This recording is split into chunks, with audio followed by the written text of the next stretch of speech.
निकलती है। कितने लोग खुश है? हालेलुया बोले, हालेलुया हालेलुया। हमारी कलीसिया क्या बहुत जोश के साथ, हम कभी ऐसे नहीं बैठेंगे, हम जोश के साथ बैठेंगे, बीच में हालेलुया बोलेंगे, आवाज उठाएंगे, क्योंकि संडे वो दिन है। कई कलीसिया के लोग क्या करते हैं, संडे को आकर बैठ, नहीं, संडे खुशी मनाने का दिन है, हमारी जीत का दिन है कि मुर्दों से प्रभु यीशु मसीह जी उठा, और हमारी हर एक क्लेशों के अंदर से हम नए बल को संडे के दिन प्राप्त करते हैं। Hallelujah hallelujah. तो हमेशा प्रभु का उपस्थिति, जैसे जैकब भैया कुछ गवाहियां दे रहे थे, प्रभु की उपस्थिति हमारे साथ है। जब हम प्रभु को आत्मा और सच्चाई से प्रभु की सेवा करते हैं, हम जहां कहीं भी जाए परमेश्वर का उपस्थिति है, और परमेश्वर का उपस्थिति हमें प्रोटेक्ट करता है, हमें प्रिजर्व करता है हर एक परिस्थिति के बीच। हालेलुया। एक वचन पढ़कर परमेश्वर की उपस्थिति की जरूरत हमारे लिए कितना important, how important is the presence of God for us to live, हम उसको समझने के लिए एक वचन हम पढ़ेंगे। निर्गमन की किताब 33 उसका 14 वर्स, निर्गमन की किताब 33 का 14 आयत हम परमेश्वर के वचन से पढ़कर उसके बाद मैं आपको कुछ और बात सिखाना चाहूँगा। यहोवा ने कहा, मैं आप तेरे साथ चलूंगा और तुझे विश्राम दूंगा। उसने उससे कहा, यदि तू आप ना चले तो हमें यहाँ से आगे ना ले जा। देखो वहां पर मूसा जो परमेश्वर की दास है, बड़े जो इस्राएलियों को लेकर चल रहा है सीनाई के पर्वत के पास से, उनको अभी आगे का सफर है। मूसा एक ट्रेन्ड लीडर है, वो बहुत बस उसको बात करने में कुछ प्रॉब्लम है, उसको क्या बोलते बात करने का, स्टैमरिंग प्रॉब्लम, अदलापन वो है बस। लेकिन he is a trained man, he is able to lead these people to the land of Canaan। Kanan की देश में इस लोगों को, इस्राएलियों को ले जाने के लिए वो सामर्थ्य है। लेकिन जब प्रभु से कहता है कि तू इन लोगों को ले जाए, मूसा प्रभु से पूछता है, प्रभु से मांगता है। उसने उससे कहा, यदि तू आप ना चले तो हमें यहाँ से ना ले जाना। In English it is written, if your presence is not going with us, do not send us। प्रभु आपकी उपस्थिति हमारे साथ ना चलती तो हमें ले नहीं जाना। Moses is asking the Lord, if your presence is not coming with us, do not let us go। तो हर जगह, हर बड़े और छोटे काम में जब हम चलते हैं, हमें हमेशा पवित्र आत्मा से बात करना है, प्रभु आपका उपस्थिति मेरे साथ चले, आपका प्रेजेंस मेरे साथ चले। क्योंकि मूसा जानता था कि कितना भी बड़ा क्लेश, कितना भी बड़ा तकलीफ इस सफर में आए, अगर प्रभु का उपस्थिति मेरे साथ है, इसका मतलब है प्रभु मेरे साथ है। Hallelujah.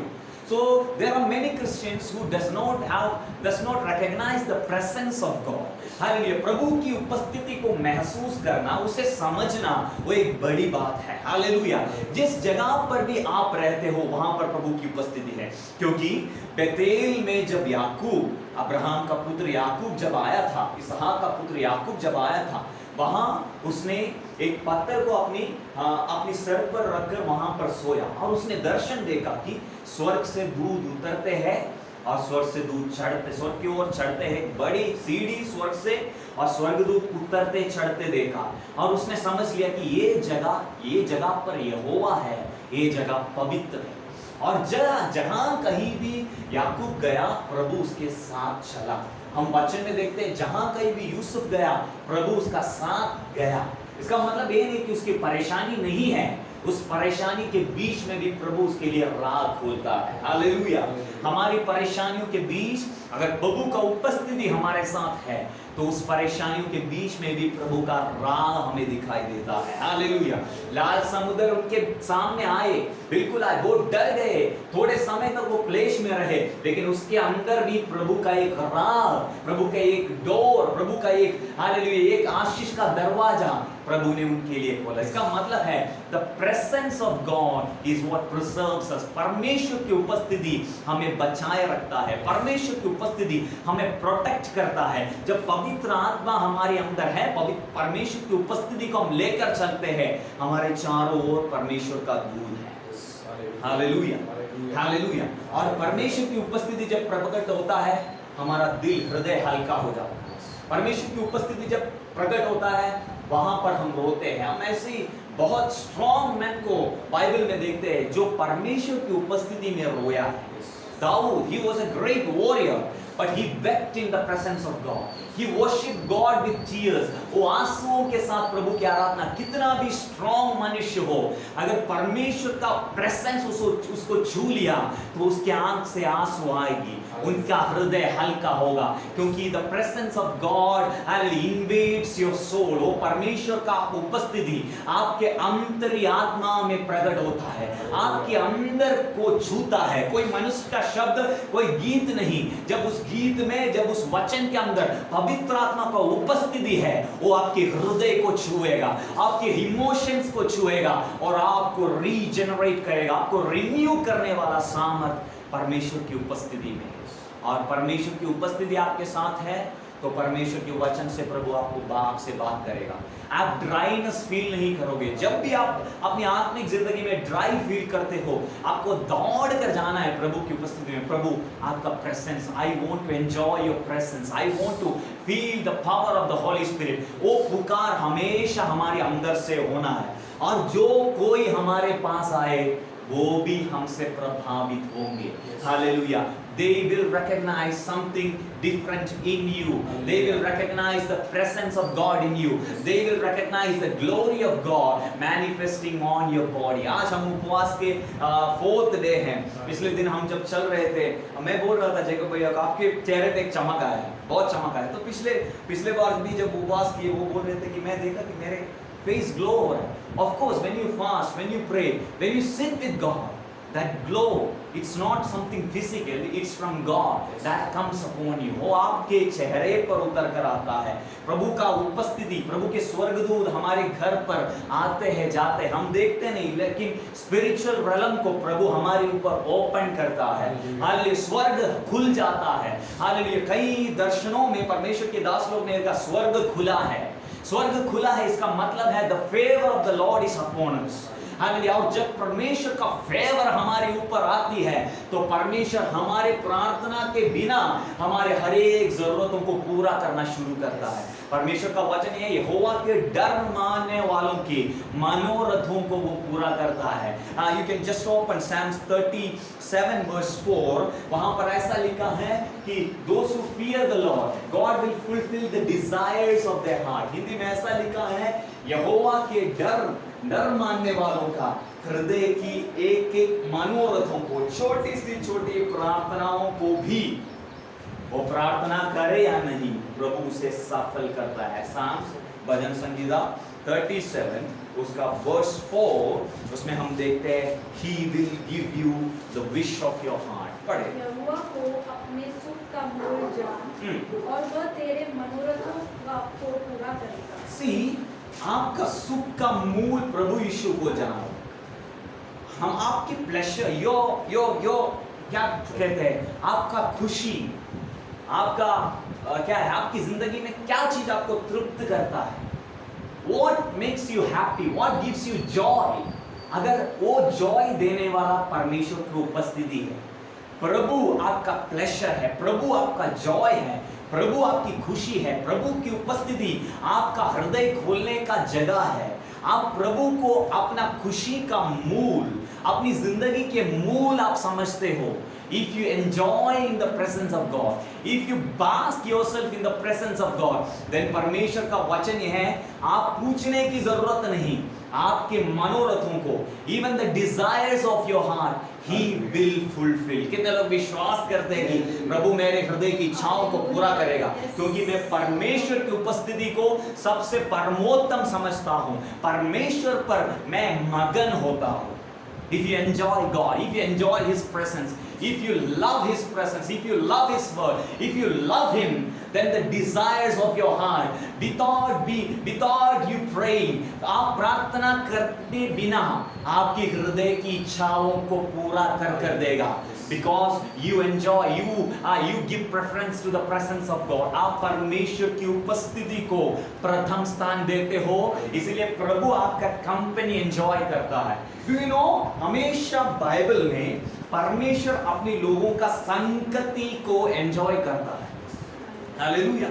When God created Adam and Eve, every evening God used to come down. God used to walk with them. God enjoyed their company. परमेश्वर जब आदम और हवा को बनाया, क्या किया? हर शाम प्रभु स्वर्ग से उतर कर आता था उनके संगति को, हालेलुया, एंजॉय करने के लिए. देखो, प्रभु चाहता है कि हम उसके साथ बैठे.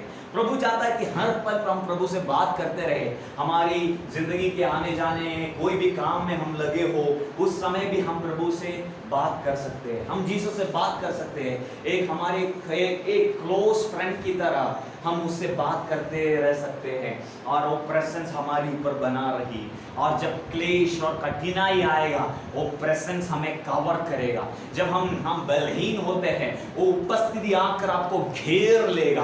परमेश्वर का उपस्थिति इतना भयंकर है कि आप जाके बैठो, वो उपस्थिति आपको घेर लेगा. जब लोग आपके ऊपर दोष लगाते हो ना, प्रभु कहते हैं नहीं, मैं तेरे साथ हूं. I am by your side. His presence, his word covers you like anything. Hallelujah. इस दुनिया की कोई भी तीर, हालेलुया, आपके ऊपर लग नहीं सकता. उसी तरह परमेश्वर की उपस्थिति में आप जब आके बैठते हो, वो उपस्थिति आपको कवर करता है, आपको चेरिश करता है, क्योंकि प्रभु चाहता है कि अपने लोगों के साथ रहे. हालेलुया. पुराने नियम में उनको नियम प्रभु ने लिख कर दिया था, और नए नियम के बारे में पुराने नियम की भविष्यवक्ता एजेकियल ऐसा कहता है, उसके बाद मैं अपने लोगों से एक नई वाचा बांधूंगा, मैं अपने आज्ञाएं उनके हृदय की पट्टी पर लिखूंगा और मैं उनके साथ रहूंगा. In the New testament, in the Old Testament they had the Spirit of God. Prophets had, जो परमेश्वर की सेवा के लिए नियुक्त थे, उनके ऊपर पवित्र आत्मा आया. लेकिन नए नियम में हम में से हर एक के अंदर परमेश्वर उतर कर आया. Hallelujah, hallelujah. हमारे अंदर परमेश्वर रहता है, वो हमसे बात करता है, वो हमें बल देता है, नई शक्ति देता है. और when we start recognizing the presence of God that is upon us, then miracle starts to happen. हमारी जिंदगी में अद्भुत चमत्कार होना शुरू होती है. हालेलुया, हालेलुया, आमेन. हालेलुया. इस विषय में प्रभु की आत्मा ने बस याद दिलाया, उस कारण में उपस्थिति के बारे में, परमेश्वर की उपस्थिति के बारे में कहा. मेरा विश्वास है कि प्रभु हमारे लिए बहुत बड़ा काम करेगा. हम 12 बजे तक का सोच रहे थे, लेकिन देखो पवित्र आत्मा हमें ले जा रहा है, टाइम जा रहा है. हम बिना समझे, without knowing time is going on. देखो, आज की वचन के मनन के लिए मैं आपको एक थोड़ी गहरी सी थोड़ी बात, हम परमेश्वर के वचन से नए नियम से शुरू कर हम पुराने नियम की ओर जाकर कुछ बातों को हम सीखेंगे. सब लोग आज ध्यान देना, ये सब सीख लेना. आज का it's a very interesting topic which God has given us. आज सुबह 6 बजे स्वर्ग से एक मन्ना गिरा. मैं प्रार्थना कर रहा था, प्रभु आज के वचन में क्या बोलूं. सुबह के सेशन में, शाम के लिए कुछ वचन पहले से मन में प्रभु ने दिया था, लेकिन आज सुबह का वचन, सुबह का मन्ना 6 से 8 बजे तक एक मन्ना गिरा. उस मन्ना मैं परमेश्वर के नाम में आपको देना चाहूँगा. हालेलुया. हम खोलेंगे यूहन्ना के सुसमाचार अध्याय 5, उसका पहला वाक्य हम पढ़ेंगे. वहां से प्रभु की आत्मा ने अगुवाई जैसे की, वैसे हम कुछ वचन के भागों को मनन करेंगे. आपको सीखना भी है और प्रभु आपको सिखाएंगे वचन के. John chapter 5 verse 1. इन बातों के पश्चात यहूदियों का एक पर्व हुआ और यीशु यरूशलेम को गया.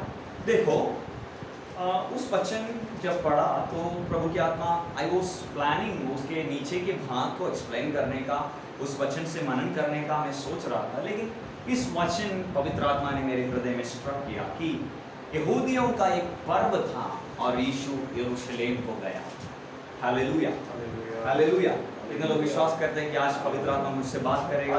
वचन की गहरी बात परमेश्वर की आत्मा आज हमें सिखाएंगे. We are going to learn deep things from the word of God. Yes. शाम की सभा में नए लोग आते हैं, हम थोड़ा हल्का वचन देते हैं, लेकिन in the morning session we will go deep into the word of God. We will learn the word, Yes. which will strengthen our spiritual man. Hallelujah. Hallelujah. देखो प्रभु का एक मकसद है कि आज की मॉर्निंग की आराधना मेरे आप हृदय में प्रभु की आत्मा कह रहे थे 2 सर्विस आगे जाकर होगा. I think this is going to be an English service will happen in the morning. ऐसा कुछ प्रभु आगे जाकर करने वाला है. आप विश्वास करो, परमेश्वर का वचन कहता है विश्वास करने वालों के लिए कुछ भी असंभव नहीं है. Hallelujah. For those who believe, nothing is impossible for those who believe. Hallelujah. हम इंग्लिश में भी आराधना, हाँ इंग्लिश वर्शिप सर्विस हम करेंगे. Hallelujah. यंगस्टर्स को प्रभु हमारे बीच में लाएंगे जो हालेलुया जॉब करते हैं, सर्विस करते हैं, ऐसे लोगों को हालेलुया सुबह की सर्विस में प्रभु लाएंगे. Hallelujah. Our church is going to grow in such a way, एक सर्विस पर नहीं रुकेंगे हम. Hallelujah. हम परमेश्वर के लिए छोटे, मैं जब सेवकाई के लिए निकला मैं प्रभु से एक बात कहा, प्रभु साधारण नहीं बनाना मेरे को, कभी साधारण में बनना नहीं चाहता.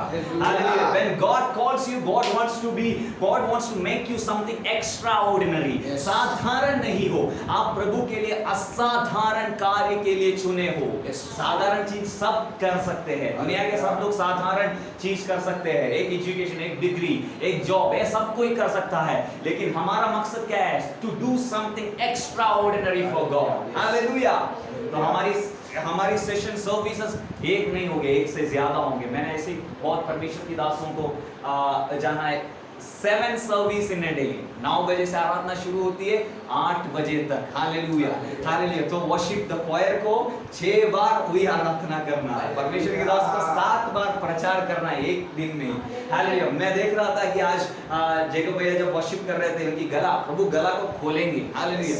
अभी शुरू किया है. हालेलुया. आपकी आवाज सुनते लोगों को पता चलेगा कि उसमें कुछ अलग है. जब मैं पहले प्रचार किया 1 हफ्ते तक बात नहीं कर पाया, क्योंकि 1 घंटा जब आप वचन आप बात करते हो, 1 घंटा तक निरंतर आप आवाज उठाकर जब बात करते हो, आपका गला बंद हो जाती है. लेकिन what God does through training, God stretches अस.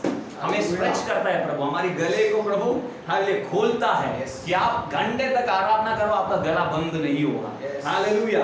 प्रभु हमें अभिषेक करता है. हालेलुया. आपको पता है मूसा जब प्रभु के अभिषेक पाकर हालेलुया परमेश्वर के लोगों को चलाया, it is written towards the death of Moses के बारे में ऐसा लिखा है, उसकी आंख की रोशनी कम नहीं हुई, उसका शरीर कभी बलहीन नहीं हुआ. He was young and he was strong till the end of his life because he served God. When you serve God, God enables you. God makes you strong. Yes. God enables you to do things which you are not able to do in physical. Physical में आप जो नहीं कर सकते हो, उसे करने का प्राप्ति शक्ति प्रभु हमें देता है. हालेलुया. देखो हम वचन से पढ़े कि क्या पढ़े कि पर्व के दिन यीशु मसीह यरूशलेम में आया. Read that verse once more. इन बातों के पश्चात यहूदियों का एक पर्व हुआ. हाँ. और यीशु यरूशलेम हो गया. हालेलुया. देखो यहूदियों का फेस्टिवल, ज्यूज पुराने नियम के यहूदी लोगों को प्रभु ने अलग अलग तरीके के फेस्टिवल्स प्रभु ने दिया था. Feast, in those feasts they used to come to Jerusalem.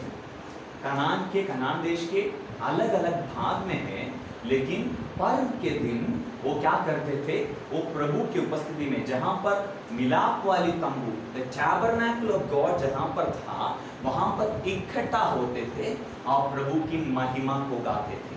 अब देखो साल में प्रधान रीति से 3 बार यहूदियों को, इस्राएलियों को परमेश्वर की उपस्थिति में यरूशलेम में आकर आराधना करना था. एक था पेसहा, पैसओवर, और दूसरा है पेंटेकोस्ट के फेस्टिवल के टाइम, और तीसरा और एक बार उनको आना था यरूशलेम में प्रभु की आराधना करने के लिए. कैसे प्रभु ने इस नियम दिया और इस फेस्टिवल्स के द्वारा प्रभु उनसे क्या बोलना चाहता है, और हर एक फेस्टिवल कैसे यीशु मसीह की ओर हालेलुया हाथ बढ़ाकर यीशु मसीह की ओर पॉइंट करते हैं, इस बारे में आज हम सीखने वाले हैं. हालेलुया. हालेलुया. फेस्टिवल्स के बारे में सीखने तैयार हो? Yes. Festivals that are in the Bible. So we are going to the Old Testament, Exodus chapter 23. Hallelujah. निर्गमन की किताब 23 के 14 से लेकर 17 तक के 3 वाक्य हम पढ़ेंगे कैसे परमेश्वर पिता परमेश्वर ने इस्राएलियों को पर्व बनाने के लिए, फीस्ट बनाने के लिए, फेस्टिवल्स के लिए प्रभु ने इकट्ठा होने के लिए उनको कहा। उस भाग को हम पढ़ेंगे। एक्सोडस चैप्टर 23, निर्गमन 23 का 23 का 14 से लेके 17 तक की आयत हम पढ़ेंगे। प्रति वर्ष 3 बार मेरे लिए पर्व मानना, अख़मीरी रोटी का पर्व मानना, उसमें मेरी आज्ञा के अनुसार अबीब महीने के नियत समय पर 7 दिन अख़मीरी रोटी खाया करना, क्योंकि उसी महीने में तुम मिस्र से निकल आए थे। देखो वहां पर रोकेंगे, हम आगे पढ़ेंगे। मैं बताना चाहूंगा कि प्रभु कहता है साल में 3 बार हर यहूदी, every Jew, every Israeli used to come to the temple of God। पहले टेम्पल नहीं था, टैबरनैकल था, और टैबरनैकल शीलो में था, वहां पर आकर वो आराधना करते थे। हालेलुया। और जब यरूशलेम का टेम्पल बनाया गया तो साल में 3 बार वो क्या करते थे, उस टेम्पल में आकर उस इलाके में रहकर प्रभु के हालेलुया फेस्टिवल को मनाते थे, प्रभु की आराधना करते थे और वहां से लौटते थे। अब प्रभु एक आज्ञा के रूप में उन्हें दिया। हालेलुया।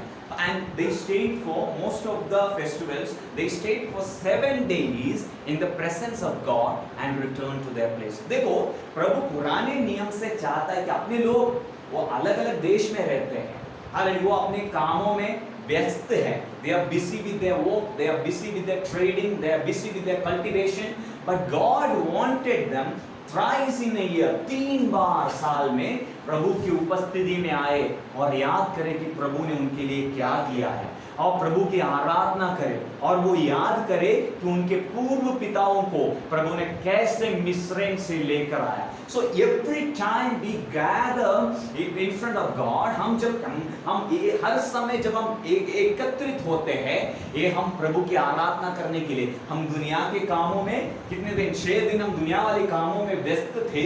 7वें दिन प्रभु ने क्या कहा है, शबत के दिन के बारे में बताया है कि शबत के दिन तुम लोग एक साथ एकत्रित होना। वैसे प्रभु साल में 3 बार प्रभु इस्राएलियों से कहता है, क्या कहता है कि कहाँ आना है, परमेश्वर की उपस्थिति में आना है और पर्व मनाना है। तो where did this thing start from? हम पढ़ेंगे पहली पर्व के बारे में। वहां पर लिखा है the first is the feast of unleavened bread।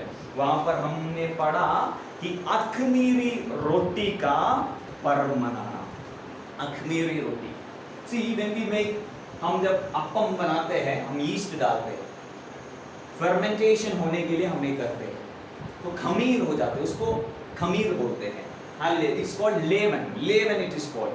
But God told them to take first festival of इस्राएलियों का पहला फेस्टिवल ये है अनलीवेंड ब्रेड का फेस्टिवल। ये कब शुरू हुआ था? जब अनलीवेंड, यू अंडरस्टैंड? नहीं समझ रहे हो, मम्मी समझाएंगे। So what cooking you should learn। Okay, unleavened bread का जो फीस्ट उन्होंने शुरू किया, ये तब शुरू हुआ जब इस्राएली मिस्र से निकले थे। बिकॉज दिस इजराइलीज वो मिस्र में गुलाम थे, और जब वो मिस्र से निकलने से पहले प्रभु 10 बाधाएं मिस्र के लोगों के ऊपर भेजे। उस विषय में हम बाद में मनन करेंगे, हम सीखेंगे। लेकिन the last of the destructions, last जो डिजास्टर प्रभु ने मिस्र के ऊपर भेजा वो था हर घर के पैलोटों को मार दिया जाए। हालेलुया। और तब तक furrow, hallelujah, furrow he made his heart, hardened his heart and did not let Israelis go। But the last disaster that came on Egypt was the firstborn, death of the firstborn। उससे पहले उनकी मैना अबीब महीना से शुरू होती है। हम सीखेंगे 7 जो इस्राएलियों की मंथ्स है, 7 मंथ्स ऑफ जूइश कैलेंडर हम सीखेंगे, सब हम सीखेंगे, संडे स्कूल में हम सीखेंगे, ठीक है। तो 7 तो अबीब है उनका पहला महीना। उनका पहला महीने का 14 तारीख को प्रभु ने उनसे कहा खमीर तुम्हारे बीच में से हटाओ और अख़मीरी अनलेवेंड ब्रेड तुम लोग बनाना। मतलब हम क्या करते हैं, उसको मिक्स करके रात को रखते हैं, वो फूलता है, बिना फूले हुए उस रोटी कड़क कड़क होती है, उसका टेस्ट अलग होता है, उतना टेस्टी नहीं है, उस रोटी तुम्हें खाना है। और परमेश्वर के वचन जब वो कहता है उसका कुछ मतलब होता है। तो first is the festival of unleavened bread. हम जाएंगे निर्गमन की किताब 12 अध्याय, exodus chapter 12 verse 5।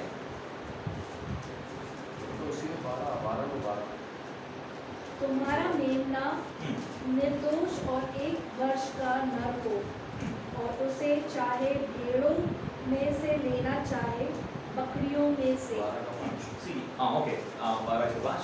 Okay, see, on the 14th day, 15th day is the day when Israelis left Egypt. उनका एक्सोडस शुरू हुआ पहले महीना का 15 तारीख। I know this is little bit, थोड़ा आपको धीरे में समझाऊंगा, ठीक है। तो 15 तारीख को वो जाना शुरू किए। 14 तारीख को प्रभु सारे इस्राएलियों से कहता है अपनी घर से जो भी पुराना खाना है ना सब हटा देना। अभी अनलीवेंड ब्रेड तुम लोग आज से खाना 7 दिन तक। तो इसका मतलब क्या है? प्रभु जब अपने लोगों को एक नए स्तर की ओर लेकर जा रहा है, when God is taking them out of slavery, when God is taking them out of the bondage of Egypt, जब आशीष की ओर प्रभु अपने लोगों को ले जा रहा है, प्रभु कहता है जो भी खराब है, जो भी फर्मेंटेड है, उसे अपने अंदर से हटाओ। That was something related to holiness. उसका मतलब है जो भी अनहोली है, everything that is unholy, remove from your household, because God is going to come among them. परमेश्वर का उपस्थिति उनके बीच में आने वाला है, इसलिए अखमीरी अनलीवेंड को दूर करो। नए नियम में हम जब आते हैं, पौलुस जो प्रेरित पौलुस है वो इसके बारे में एक वचन हमें सिखाता है कि क्या है अनलीवेंड, लीवेंड का अर्थ क्या है, उसका मतलब क्या है। पहला कुरिन्थी 5:7, पहला कुरिन्थी नए नियम में है, उसका 5 का 7 आयत जब हम बोलते हैं, we will understand what is leaven. पुराना खमीर निकाल कर अपने आप को शुद्ध करो। पुराना खमीर निकाल कर अपने आप को शुद्ध करो कि नया गूंदा हुआ आटा बन जाओ, ताकि तुम अखमीरी हो। क्योंकि हमारे भी फसह जो मसीह है बलिदान हुआ है, इसलिए आओ हम उत्सव में आनंद मनावे, ना तो पुराने खमीर से और न बुराई और दुष्टता के खमीर से, परंतु सिधाई और सच्चाई की अखमीरी रोटी से। देखो, now Paul is explaining what is unleavened and what is leavened. वहां पर पौलुस कहता है कि हम अखमीरी रोटी बने। दो खमीरता का मतलब है जो स्वभाव में, जो अपनी जिंदगी में जो भी अपवित्र है, जो भी प्रभु को प्रसन्न नहीं करता, ऐसे चीजों को अपने अंदर से हटाए। So the unleavened, the feast of unleavened bread, which God told them in the Old Testament, was to remove unholiness, जो भी unrighteousness है उनके अंदर से हटाए और अपने आप को पवित्र करे। This was the first festival God gave them, and the first month of their year, every Jew came to Jerusalem. They left the old foods and everything which they ate. They prepared unleavened bread, अखमीरी खमीर। डोसा जो बनाते हैं ना, उसका जो mix है ना, उसके बारे में बता रहे हैं। तो हालेलुया, वो उसको अखमीरी को, वो अखमीरी मैदा को यहाँ पे लिखा है, तुम्हारे घमंड करना अच्छा, ओके, फ्रॉम 7, पुराने खमीर निकाल कर अपने आप को शुद्ध करो कि नया गूंदे हुआ आटा बन जाओ। So now you are the leaven, you are आप वो आटा हो। प्रभु कहता है तो पुराने चीजों को हटाओ। जो फर्मेंटेशन, हाउ फर्मेंटेशन हैपेंस, एक बैक्टीरिया को हम उसके अंदर डालते हैं और धीरे धीरे वो बैक्टीरिया पूरे उस लोभ में, पूरे उस क्या बोलते हैं, पूरे उस आटा में मिक्स हो जाता है और उनको पूरा खमीर करता है। See, this is सड़ाता है। So this is what God speaks about holiness and unholiness. जब एक गलती को आप अपनी जिंदगी में रखते हो, वो धीरे धीरे आपकी पूरी जिंदगी को कंज्यूम करता है। एक दरवाजा आप शैतान के लिए अपनी जिंदगी में खोल कर डाले हो, तो धीरे धीरे it ferments the whole thing. The word of God says, अगर 5 किलो आटा के अंदर 1 किलो फर्मेंटेड आटा आप डाले तो पूरा 5 किलो भी सड़ जाता है। So this is God is telling about church. This is what God is telling about our personal life. क्योंकि प्रभु कहता है इस फर्मेंटेशन को अपने अंदर से हटाओ। ये पाप का निदान है। प्रभु कहता है उस पुराने हालेलुया खमीरी रोटी को हटाओ और नया आटा बन जाओ। और प्रभु कहता है क्योंकि हमारा फसल का मेमना मसीह है, बलिदान हुआ है, इसलिए आओ हम उत्सव में आनंद मनाओ, ना तो पुरानी खमीर और ना बुराई। व्हाट इज पुराना खमीर? बुराई, दुष्टता, हालेलुया, परंतु सिद्धता और सच्चाई अखमीरी रोटी से। सो being perfect before God, hallelujah, being सिद्ध होना और hallelujah, being righteous before God, this is the meaning of the feast of unleavened bread. So unleavened क्या है? हमारी जिंदगी से अपवित्र चीजों को हटाना और अपने आप को परमेश्वर की उपस्थिति में परफेक्ट बनाना, ये है पहले उनका पर्व का अर्थ। एंड दिस पर्व, ये जो फेस्टिवल कितना दिन का था? 7 दिन का। तो पहला फेस्टिवल कौन सा है यहूदियों का? फीस्ट ऑफ अनलीवेंड ब्रेड, अखमीरी रोटी का पर्व। अंडरस्टूड? अखमीरी रोटी का पर्व। सो ये था उनका पहला चीज। तो प्रभु अपने लोगों से व्यवहार करने से पहले उनकी जिंदगी को प्रभु बदलना चाहता है। God wants to make them righteous and change them, transform them। और अखमीरी रोटी से उनका सफर शुरू होता है। हालेलुया। जब परमेश्वर आपको एक नए कार्य के लिए नियुक्त करता है, पहले आपके अंदर प्रभु कुछ काम कर आपको प्रभु की उपस्थिति में हालेलुया परिपूर्ण करने का कार्य प्रभु कहता है। ऑफ कोर्स बीइंग ह्यूमन, हमारी जिंदगी में डाउनफॉल्स होंगे, गलतियां होंगे, लेकिन हमें अपने आप को हमेशा पवित्र रखना है कि अखमीरी लीवन हमारे अंदर ना हो। प्रभु की उपस्थिति में हम कैसे रहे? परंतु सिद्धाई और सच्चाई के साथ, perfect and righteous before God, प्रभु हमें करता है। Hallelujah. God makes us perfect and righteous and removes the leaven from among us, and that's the meaning of the festival of leaven. Hallelujah. अखमीरी unleavened bread, अखमीरी रोटी का पर्व। और हर साल ये लोग आते थे। प्रभु ने ये सिखाना चाहता है कि be righteous and be perfect before me. Take away all those unholy things from your life. That's what God wants to tell us through this first festival, that हमारी जिंदगी के अखमीरी को हटाए और प्रभु की सिद्धता में और पूर्णता में आगे हम जिए। हालेलुया। समझ रहे हैं? पहले फेस्टिवल का मतलब? What is the first festival? Feast of unleavened bread. Feast of unleavened bread. Okay. तो दूसरी जो, और इस सब का मतलब प्रभु, इस सबसे प्रभु अपने लोगों को सिखाना चाहता है कि प्रभु कौन है, उनको याद दिलाना चाहता है। ये जो 3 बार उनको यरूशलेम में आना था, एक पहले महीने में आना था, दूसरा उनको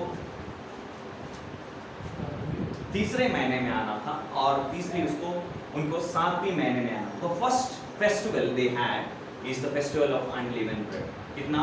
पहले महीना 14 तारीख से वो शुरू होता है 7 दिन तक। And the second their festival was the festival of Pesach, पैसओवर।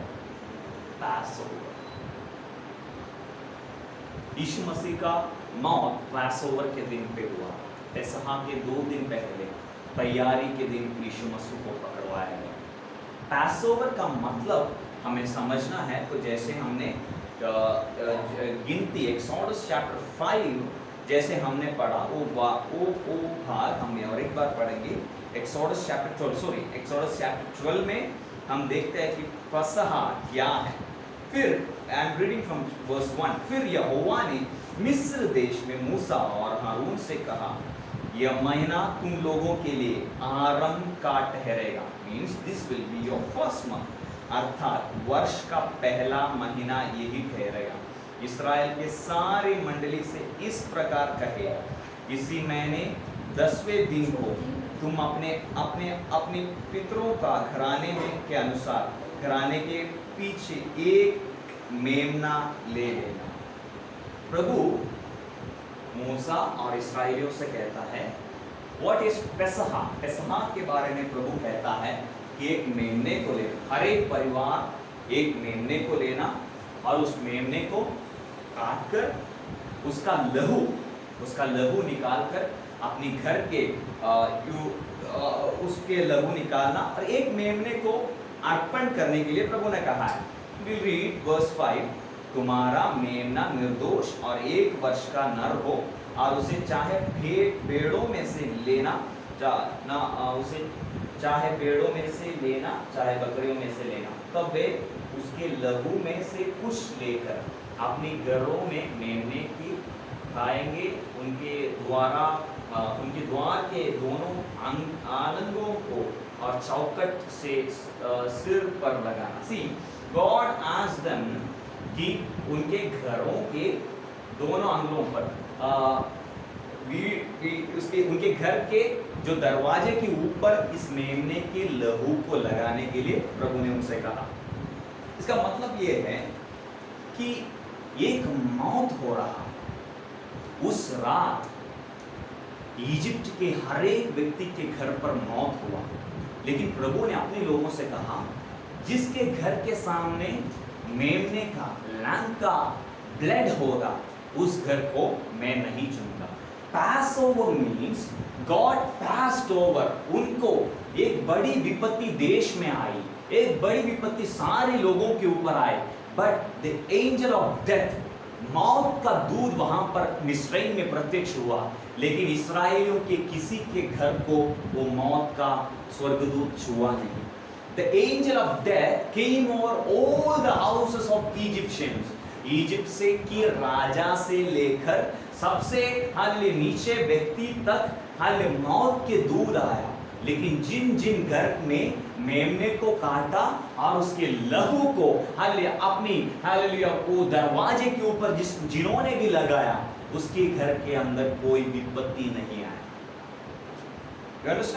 वो उसके 12 के 29 वर्स हम पढ़ेंगे। ऐसा हुआ 12 निर्गमन की किताब Exodus chapter 12 verse 29 will read। ऐसा हुआ कि आधी रात को यहोवा ने मिस्र देश में सिंहासन पर विराजने वाले फिरौन से लेकर घड़े में पड़े हुए बंधुए तक सबके पहलौठे को वरन पशुओं तक के सब पहलौठों को मार डाला। आगे बढ़े। और फिरौन रात ही को उठ बैठा और उसके सब कर्मचारी वरन सारे मिस्त्री उठे और मिस्र में बड़े हाहाकार मचा, क्योंकि एक भी ऐसा घर ना था जिसमें कोई मरा ना हो।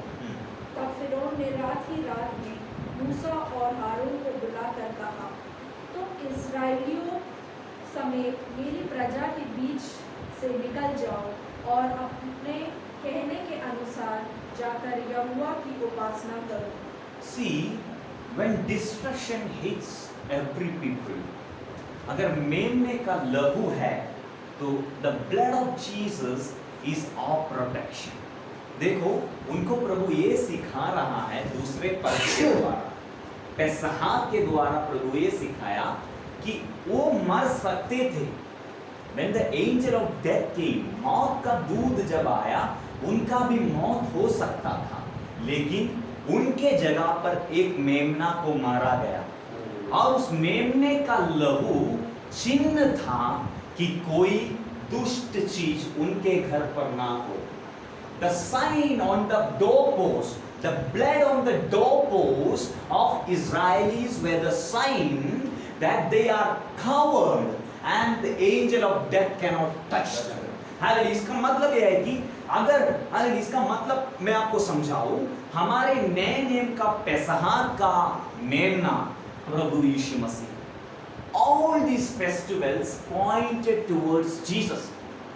कोई एक मेमना मरने वाला है जिसके लहू के द्वारा आप बचाए जाओगे। Hallelujah. Amen, hallelujah. They were preserved because of the blood of the lamb which is called Pesach। In the New Testament we are preserved, हमने उद्धार पाया, हमें उद्धार और अनंत जीवन कैसे मिला, हमने मौत से कैसे बचा। प्रभु यीशु मसीह जो परमेश्वर का पेसहा का मेमना है, उसके मौत के द्वारा, उसके लहू के सामर्थ के द्वारा हमें अनंत जीवन मिला है। हम मौत से आजाद होकर हमारी स्वर्गीय कनान की ओर हम सफर कर रहे हैं। कैसे? अरे हमारा पेसहा का मेमना कौन है? यीशु मसीह हमारा पेसहा का मेमना है। उस दिन इस्राएलियों को वो मेमना मारा गया, उसकी खून ने, उसकी लहू which was on the doorpost of the Israelites preserved them from the attack of enemy। It's the blood of Jesus that preserves us from every attack of the enemy। यीशु मसीह का लहू हमें शैतान की हर एक काम से बचाता है। The blood is powerful। यीशु मसीह के लहू में सामर्थ है, मौत को हराने का सामर्थ है। There is power in the blood of Jesus। बीमारियों को हराने का सामर्थ है। There is power in the blood of Jesus। हर एक शैतानी ताकत को, मंत्र तंत्र को, हर एक अंधकार के ताकत को हराने का पावर किस में है? मसीह यीशु के लहू में है। वो हमारा पेसहा का मेमना है। He is our Passover lamb। Hallelujah। Destruction will hit everyone, but those who are under the blood, God will preserve them। जब विपत्ति हर परिवार में आता है, जब विपत्ति हर लोगों के जिंदगी में आता है, जब लोग खत्म होते हैं, हम खत्म नहीं होंगे, because we are preserved by the blood of our Passover lamb, that is Jesus Christ। Hallelujah। प्रभु यीशु मसीह हमारा पेसहा है, वो हमारी पेसहा की मेमना है। So these Jews once in a year they came to Jerusalem। और 3 पर्व एक साथ हम लोग मनाते थे। पेसहा, the feast of unleavened bread, 14th को है। The next day is the feast of क्या है? पेसहा, the feast of Passover feast। दूसरे दिन में 14 दिन में unleavened था। The next day is the feast of Passover वो मनाते थे। The first thing is हम उद्धार पाना, प्रभु यीशु मसीह को जिंदगी देना, एक नई जिंदगी के लिए परमेश्वर से प्रार्थना करना। God makes us righteous when He washes us with the blood of Jesus। प्रभु यीशु मसीह के लहू के द्वारा प्रभु हमें धोता है। ये सब फेस्टिवल उनको ये दिखाता है कि उनके लिए एक मेमना बलि चढ़ने वाला है। God through all this festival was pointing them towards Jesus and what He is going to do। Hallelujah। उनको लहू के द्वारा उनकी आउटवर्ड क्लीनलीनेस हुआ, आउटवर्डली वो क्लीन हुआ, लेकिन हृदय से हमें राइचस किया प्रभु यीशु मसीह के लहू। Now we are going to learn what the blood of Jesus does to us। हमारी जिंदगी में प्रभु यीशु मसीह का लहू क्या करता है, ये हमें पढ़ना है, क्योंकि हमने पास ओवर के बारे में जाना है। वो एक फॉलिंग ब्लड शेडिंग होता है, पास ओवर में ब्लड शेड होता है।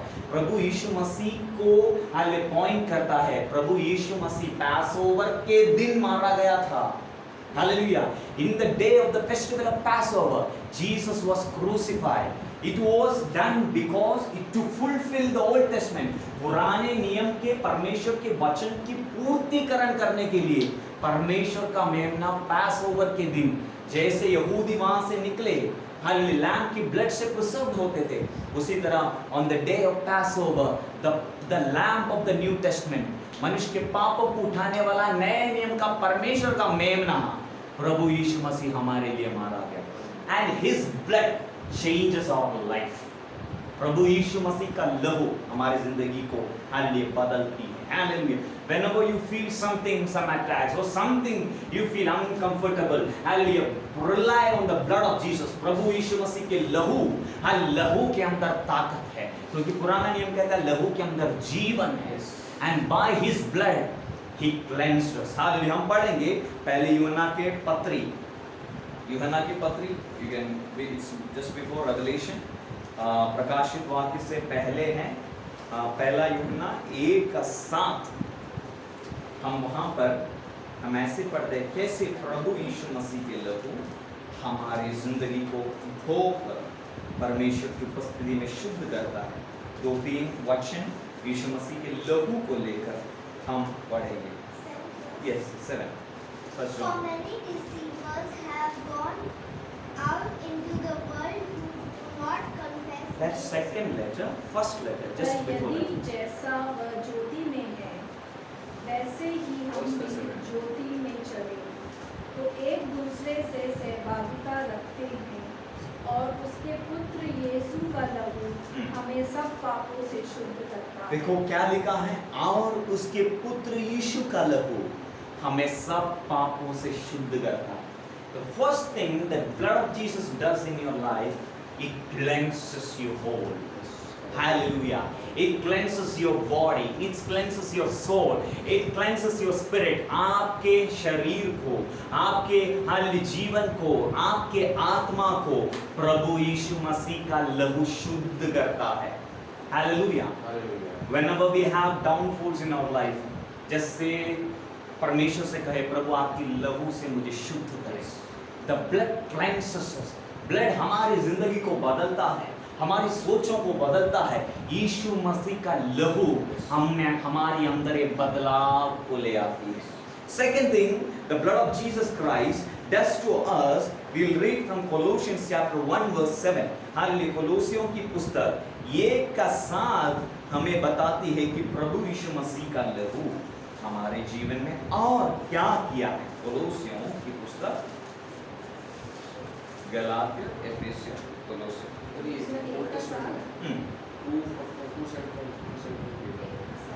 उसी की शिक्षा तुमने हमारे प्रिय सहकर्मी It's verse 20, 1 verse 20.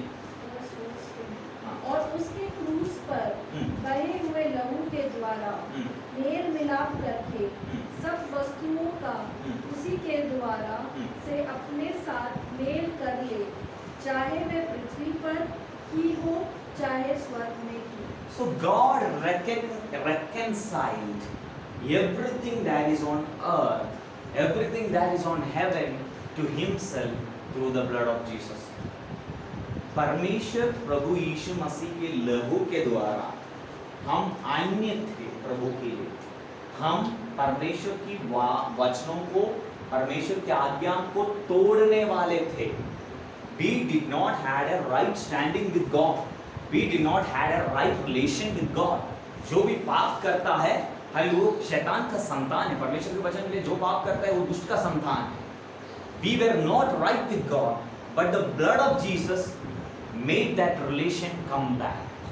आदम और हव्वा का जो रिश्ता प्रभु के साथ टूट गया था, यीशु मसीह के द्वारा we are reconciled back to God. हम प्रभु से जुड़ गए उस लहू के द्वारा। Through His blood, God reconciled everything. हर सिर्फ हमें नहीं, सारे भूमि में जो भी है, स्वर्ग में जो भी है, उसको परमेश्वर वापस ले लिया, वापस अपना कर दिया प्रभु यीशु मसीह के लहू के द्वारा। So you have a right standing with God. आप reconcile हो, आप प्रभु ने आपको मोल लिया है, आपको बेच चुके थे, पाप में आप अलग हो गए थे, आप प्रभु के घर के नहीं थे, but the blood of Jesus brought you back and made the sons of God. आपको प्रभु के बेटे और बेटी बनाया। क्या? यीशु मसीह का लहू ने आपको बेटा बेटी बनाया, आपको हक दिया। परमेश्वर के साथ आपको एक राइट स्टैंडिंग है। आप परमेश्वर के सामने एक बेटे के समान सीधा जाकर खड़ा हो सकते हो, अपनी हृदय के मन को बता सकते हो, अपनी जो भी हालेलुया प्रॉब्लम्स है आप प्रभु से सीधा जाकर बता सकते हो, because you are reconciled by His blood. आपको हालेलुया वो जो मेल मिलाप कर दिया, टूटा हुआ उस रिश्ते को प्रभु ने वापस जोड़ दिया। जब प्रभु यीशु मसीह का लहू आपके ऊपर आता है, टूटे हुए रिश्ते मिल जाते हैं। हालेलुया, बिखरे हुए चीज हालेलुया reconcile होता है। It comes to its original position.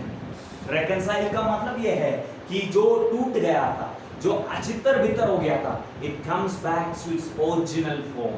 पहले जैसे महिमा में आप लौट कर आए. Hallelujah. The blood of Jesus is going to touch families through us. Hallelujah. टूटे फूटे लोगों को reconcile करेगा, टूटे परिवारों को हालेलुया यीशु मसीह के लहू जब हम वचन बोलते हैं हालेलुया उसको जोड़ेगा. हालेलुया टूटे फूटे जिंदगी को प्रभु यीशु मसीह का लहू जोड़ता है, आपको परिपूर्ण कर कर. It is able to present you before the Father blameless. Hallelujah आपको शुद्ध कर कर, आपको सिद्ध कर कर प्रभु यीशु मसीह का लहू, पैसओवर लैम्ब का लहू आपको प्रभु के सामने प्रेजेंट कर सकता है. Hallelujah this is the power of the blood of Jesus. Hallelujah इब्रानियों की किताब 10 का 19 अगर आप पढ़े तो आप समझ सकते हैं by the blood what happened through the blood of Jesus. इब्रानियों की किताब 10 का 19 में हम पढ़ सकते हैं the blood of Jesus hallelujah gave us the boldness to go before the father. उसकी लहू ने हमें वो धैर्य, वो हियाव दिया है. We read Hebrews chapter 10 verses 19 जहाँ पर हम देखते हैं प्रभु यीशु मसीह के लहू ने हमारे लिए क्या किया है. इसलिए हे भाइयों, हाँ जब हमें यीशु के लहू के द्वारा उस नए और जीवते मार्ग से पवित्र स्थान में प्रवेश करने का हियाव हो गया है. See, through the blood you are able to enter into the holy place. Yes. Do you know in the Old Testament विलाप वाली तंबू, there was the tabernacle of God. परमेश्वर के tabernacle था और tabernacle के 3 भाग थे. There was an outer court, there was an holy place, and there was a way between all these parts. People stood at the outer court. बाहरी जगह में लोग खड़े हुए प्रभु की आराधना की और जो सैक्रिफाइस होता था उसे देखता था, प्रभु की आराधना करते. जो याजक है, those who were priests, they used to enter the holy place. And holy place, there were things. There are more than 11 things are placed in the holy place. वहाँ जाकर वो सेवा करते हैं परमेश्वर की. You have seen that menorah, 7 things come up, and there are 7 stands. 7 lampstands are there. From one stand it comes out, and 7 branches उसका है menorah है. वहाँ परमेश्वर को अर्पण करते हुए bread of the presence was there, जो सिर्फ याजक लोग, प्रीस्ट लोग खा सकते थे. और वहाँ पर बहुत सी आराधना के रीति प्रार्थना होते थे. And the third place was the holy of holies, जहाँ पर परमेश्वर का उसको क्या बोलते हैं, the box of the covenant, परमेश्वर की उसको हिंदी में क्या बोलते हैं, संदूक. संदूक अंदरी भाग में था और संदूक के ऊपर परमेश्वर की 2 दूतों को बना के रखा था. With gold they were made, किरूब बना के रखा था और वहां पर परमेश्वर का उपस्थिति उतर कर आता था और कोई अंदर नहीं जा सकता. Once in a year, priest who was a head priest, Levi जो गोत्र है सब पुरोहित थे, उसमें जो श्रेष्ठ पुरोहित है एक साल पहले दे लोट डालकर एक को चुनता है. For 1 year he prepares himself to enter into the presence of God, because the presence of God was upon that place and people could see from distance the fire of God or the light of God. प्रभु की उस उपस्थिति को लोग देख सकते थे. और once in a year a priest went into the presence of God. They did not have a direct access to God. वो परमेश्वर को हाल अपने मालिक बुलाते थे. They considered themselves as servants. But through Jesus' blood, उन लोग कैसे जाते थे? वो साल में एक बार, 7 बार लहू छिड़काने के बाद, अपने आप को शुद्ध करने के बाद, साल में एक बार एक पुरोहित अति पवित्र स्थान में जाकर परमेश्वर को वो they were that fragments they were placing before God, worshiping God, and they used to come back. And according to Jewish custom, उन लोग क्या करते थे? उस पुरोहित के बेल्ट के ऊपर एक रस्सी बांधते थे, because if that man who enters the most holy place, if he is found right unrighteous before God, वो परमेश्वर के सामने पापी ठहरा, if there is something wrong in him, he shall die in that place. और कोई उसके अंदर घुस नहीं सकता। And they should pull him out, his body out. So इतना खतरनाक था प्रभु की उपस्थिति, कोई जा नहीं सकता था। In the Old Testament, as you told last day, they were telling, we don't want to hear this. Sinai के पर्वत पर जब परमेश्वर उतर कर आया, लोग उसके पास नहीं जा सकते थे, सिर्फ मूसा ही गया परमेश्वर को देखने के लिए। And they did not have an access to God. They did not have direct connection to God.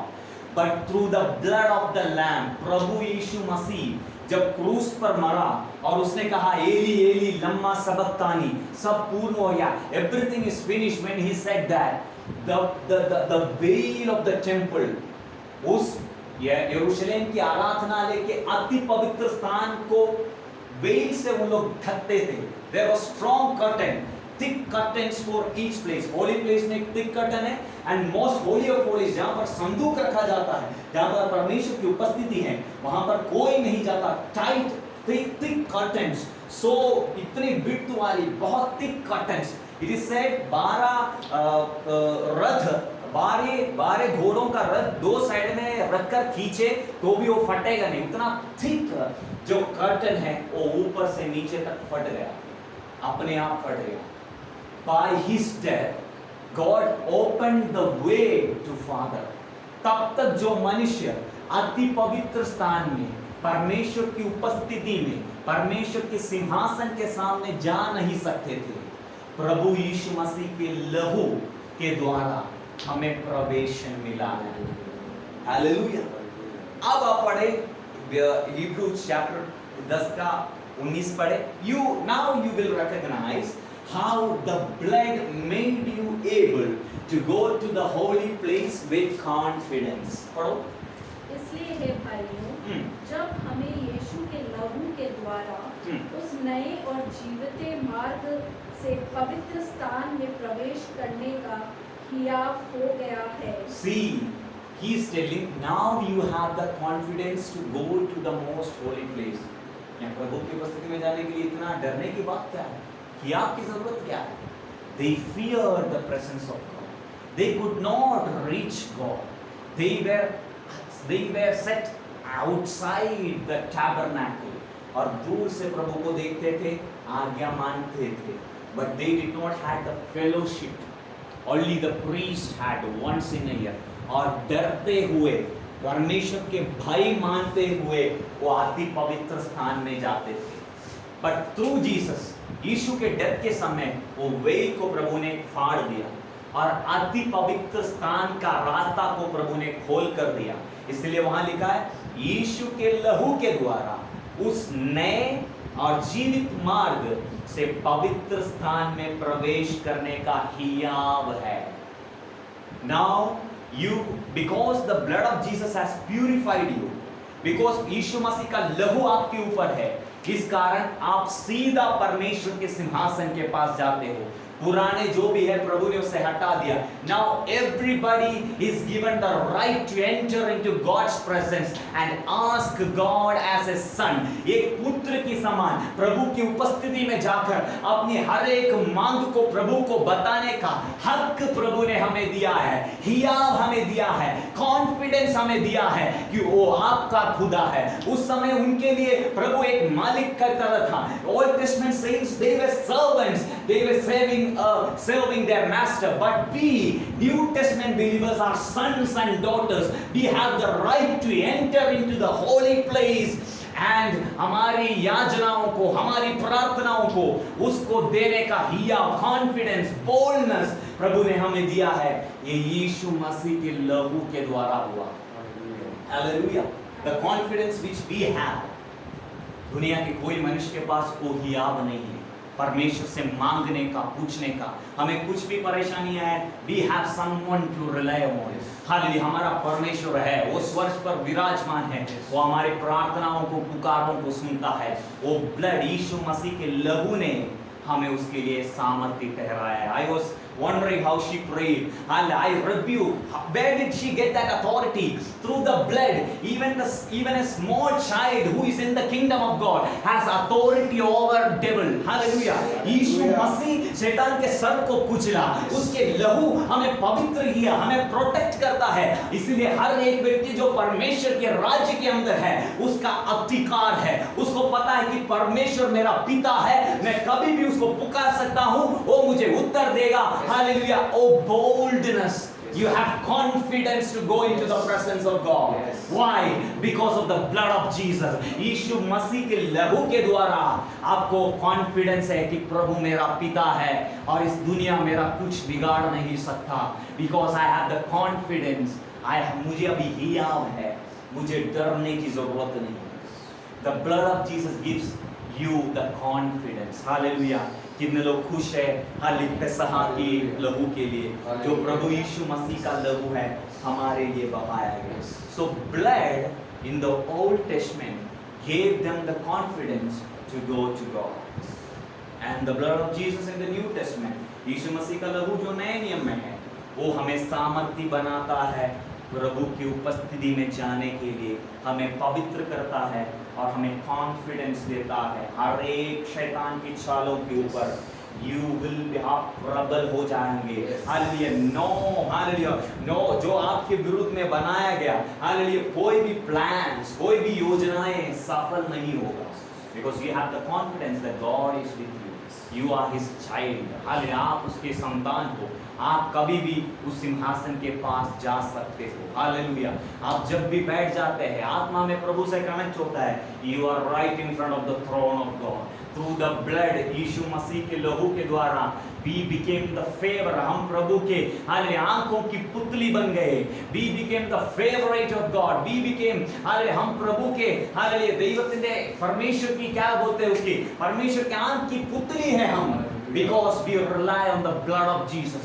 यीशु के लहू पर जो विश्वास करता है, जो उस पर निर्भर होता है, you become the apple of his eye. उसके आंख की पुतली जैसे परमेश्वर का फेवरेट हो जाते हो आप, and you have the confidence to enter into the holy place. Hallelujah.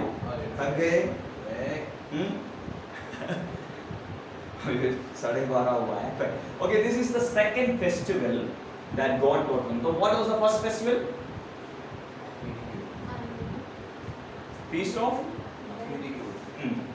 अखमीरी, खमीर का पर्व।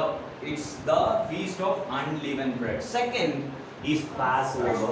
Why Passover? Because the angel of death passed over the houses of Israelites. इसराइलियों के घर को छोड़कर वो मौत का दूत चला गया, and they were saved, preserved by the blood of the lamb.